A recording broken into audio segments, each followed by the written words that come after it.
I'm delighted to welcome to the stage the man who was responsible for some of the iconic machines, some of which are in there in the tribute, of course, a man who designed many of Ayrton Senna's very successful McLaren Grand Prix cars. Please welcome Steve Nichols.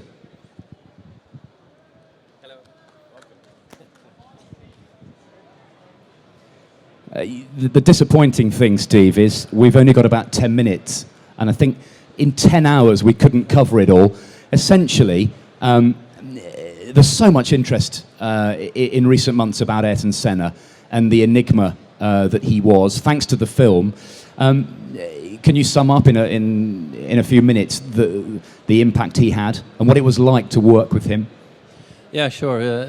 I mean, generally, everybody knows he was a fantastic racing car driver, and he had all the qualities that it took to be a racing car driver. Extremely competitive.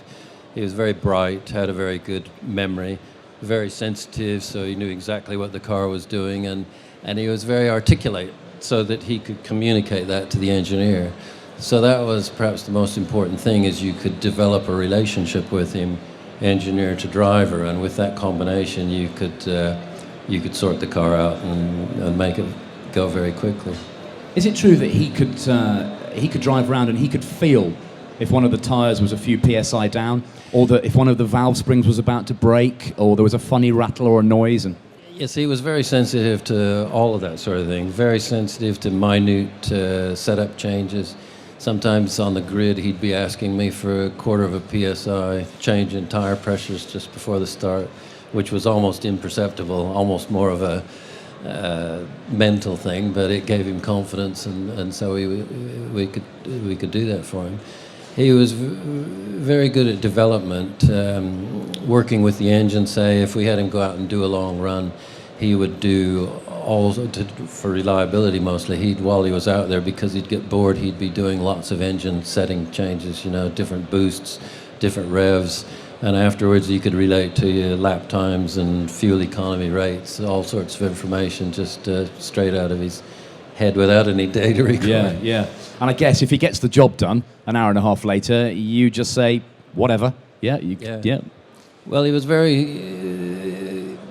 sensitive to all sorts of minute little changes. So he was quite happy to spend hours with you after running the car in the evenings. You go through the setup sheet, and he would want to consider every single bit of every blank on the setup sheet. You couldn't sort of fill anything in advance, because he'd want to consider what every little thing would do at every corner on the circuit. He may not even change anything at the end of all of that, but he would consider every single little thing to see if there was any kind of advantage that could be gained.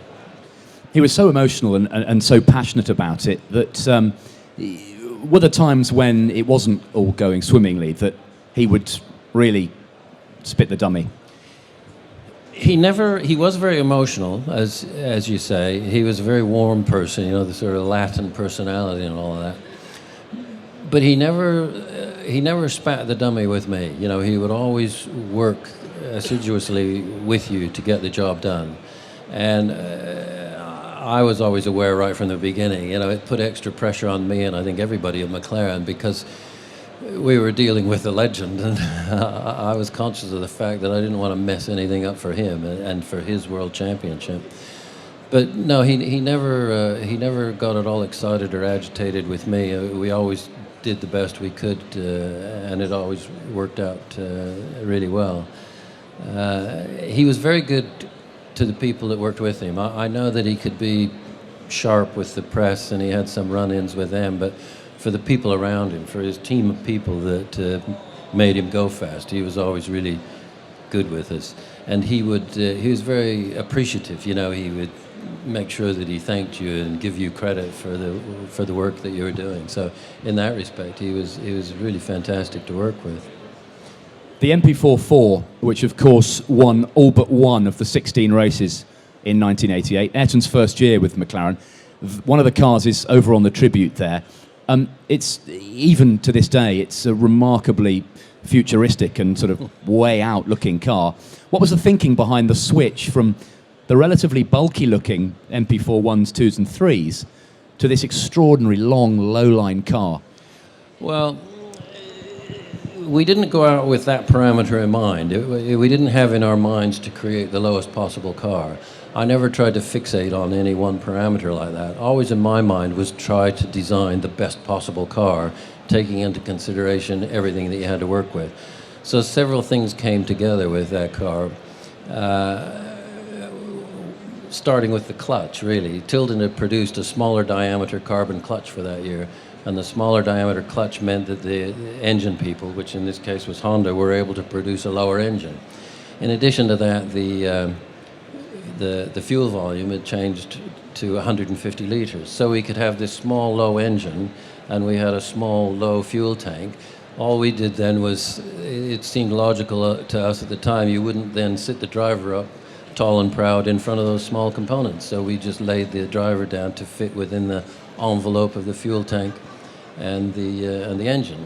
And because the engine was so low, we also had to do a new low-line gearbox. So all of the components just happened to fit into that low-line package.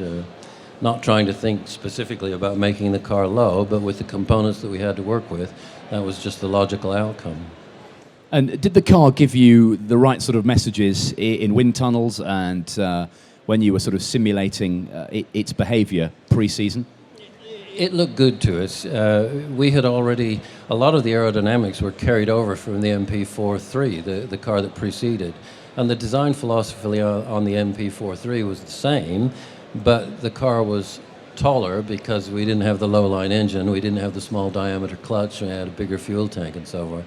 So we were able to just go more extreme on the 4.4, which was really just an evolution of the previous year's 4.3. The 4.4 was just an evolution of the 4.3, which had the taller tag Porsche engine. It did look good in the tunnel. We had no idea where everybody else was, but the car looked, it was quite good on lift, it was quite good on drag, and it was pretty good on the pitch sensitivity issues as well. We had made, the car had been, in a way, forced to be longer because also that year we had moved the feet behind the front axle for the first time.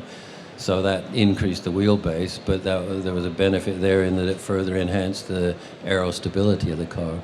So we had also made the car much stiffer, had a wider, bigger, boxier sort of monocoque, whereas previous years' cars had always been very narrow after thought of the ground effects era. So it was more stable, stiffer. Everything about it was just good. And of course, Ayrton arrived at McLaren after a couple of years with, or a single year with Tolman and 3 years with Lotus. Alain Prost was the de facto superstar number one. He'd done 4 years at McLaren. He'd won 2 championships. In comes this precocious young Brazilian. The relationship started well, didn't it? You had the 2 best guys in the world, full stop. Absolutely. I mean, it was the absolute dream team, you might say. They were, I don't know, at the time, I suppose, easily the best 2 drivers in the world in the same team. It started off quite well, but almost inevitably with 2 guys like that have all the correct credentials for being a racing driver, those same characteristics don't necessarily make for mates getting on well. Both extremely talented, both extremely competitive, both wanted exactly the same thing. Both were trying to optimize their position every minute of their lives, in the car, out of the car, off the track, on the track. So it was inevitable that they were never going to be best mates. But no matter how fierce the competition got between them that year, the team never split. It was always a unified team.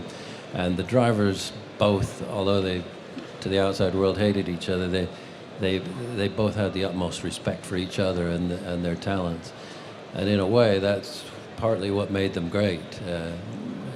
Part of Senna's greatness is due to the competition that he got from Prost, and vice versa, of course. Ayrton became obsessed about beating Prost, didn't he? He'd been a benchmark, and he thought, I've got to have this guy. Well, yes, he was like that, and he did focus on Prost, and he used to say to me, he'd say, let's be honest, it's only Prost. He's the only one I have to worry about. So they did focus on each other. They had the best car that year, and they really only had to worry about each other. So it became really a match race between the 2 of them. I thought at the time that it was fantastic. A lot of people thought it was kind of a boring season because it was only 2 drivers. But what you really had was the 2 best drivers in the world in a fantastic car, and because of McLaren's attitude, they both always had exactly equal equipment. So it was just a fantastic one-on-one duel. Yeah, I was an obsessed and slightly sort of a easily swayed teenager watching them. I became fascinated in 1988 about who was going to be third in every Grand Prix. Was it going to be Thierry Boutsen's Benetton? Was it going to be Nelson Piquet's Lotus? It was actually brilliant. Well, there was a lot of serious racing going on behind us for third and fourth. And the interesting thing, too, about that season is you will recall that we were in that transition era when they were going to normally aspirated cars. So really, the normally aspirated cars, on average, over the whole of the race, had more horsepower than we did. The only advantage we had was that the horsepower was adjustable. So it became a tactical battle, a chess game on the track. And we would quite often, in order to stay ahead of Thierry Boutsen and the like, we'd have to go into fuel debt. And sometimes we'd be behind, we'd be 5 laps behind on the fuel. And finally the guys would give up. And then we could turn the boost down, the revs down, and then try to get the fuel economy back so that we could actually finish the race. This put tremendous pressure on the drivers because they had to take it all out of themselves and all out of the car. In those closing stages of the race, you know, they really had to be absolutely on the limit every corner to eke out the fuel economy and finish the race. The other thing I think that was extraordinary is that almost a quarter of a century ago we're talking about now, reliability was nothing like what it is now.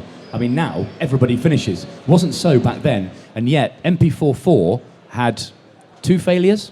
I think Senna didn't finish in France and Prost broke down in Monza. That was about it.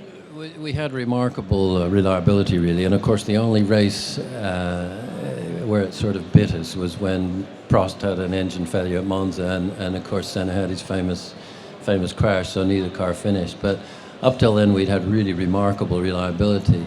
As remarkable, say, as the fact that we finished 15 out of 16 races in first was the fact that we had 10 of those races were 1-2 finishes. So it was really remarkable reliability. Testament to Honda's careful research and development on the engine, and also McLaren's attention to detail with the design and attention to detail of the mechanics, so that the preparation was always immaculate. Yeah. I've got to ask you a little bit about the current scene and your take on that, but you then went to Ferrari. So you've worked for the 2 super teams who, of course, are still at each other's throats.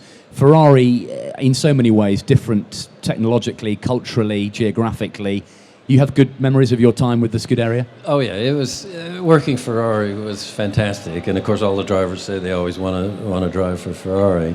I didn't have similar notions as an engineer. I just always kind of wanted to be where I would have the best resources to permit me to do the job. But Ferrari was fantastic, and it's probably everything you've ever heard. I used to liken it to being, there were positives, there were negatives in extreme. I used to liken it to sort of the dream and the nightmare all happening at the same time. I suppose it's like a calling, isn't it? You sort of feel chosen. You feel sort of special to be almost to be summoned to work at Ferrari. It is a bit like that, and I don't know, it didn't really strike me till I got there, but you arrive at Ferrari and, you know, the prancing horse and the red cars, and in those days they didn't have so much commercial sponsorship, and, you know, you'd be in the paddock and look out and you'd see the transporters, and it was just this bright red transporter and it said Ferrari on the side, you know, that was it. And that mystique is still here today, isn't it? Well, and you'd walk down the halls and they'd have pictures of all their famous drivers clear back to the 50s, and you'd be a bit, you know, it would impress you, really, the sense of history and the sense of responsibility. Yeah. You've been out of Formula One for a few years now. What do you make of the current game? When you look at the cars, do you think, wow, we've come a long way? Or are they essentially, it's the same DNA? It's a similar sort of thing where everybody's trying to do the best they can with what they have to work with the components they have to work with the technology that they have to work with, and in that respect it's the same. What you do notice is that the cars are much more highly developed now. They're much more complicated, and all of the little bits and pieces are much more highly developed, and with the help of computers, CAD and the wind tunnel work and all of that, everything is just at a much higher level. The basic principle is still the same, trying to optimize everything to the nth degree. but they just have many more people, much more technology, much more computer power to do that optimization. Do you think that unless you're Adrian Newey, there's less scope to innovate in the sort of modern tightened rules? I think that's right. Adrian somehow manages it, though, doesn't he? He's quite incredible in that regard. But the rules do seem to be so restrictive these days, you know. A bit too prescriptive for my taste, but perhaps it needs to be that way in order to keep the speeds under control. It is a shame when you see how tightly they're reined in, and so much of the new technology ends up getting banned for performance reasons. And so in many ways you have a lot more technology in simple road cars, you know, many of the things that are banned in a Formula One car.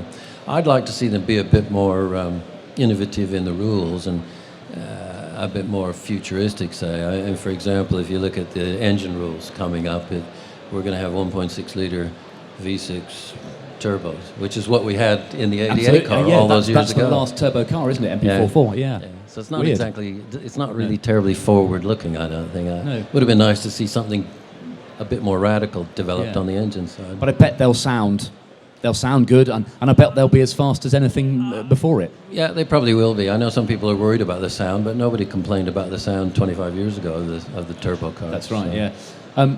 I could listen to you all day, but I'm not allowed to, unfortunately. It's been great to hear your views. Thank you very much for coming. Ladies and gentlemen, Steve Nichols.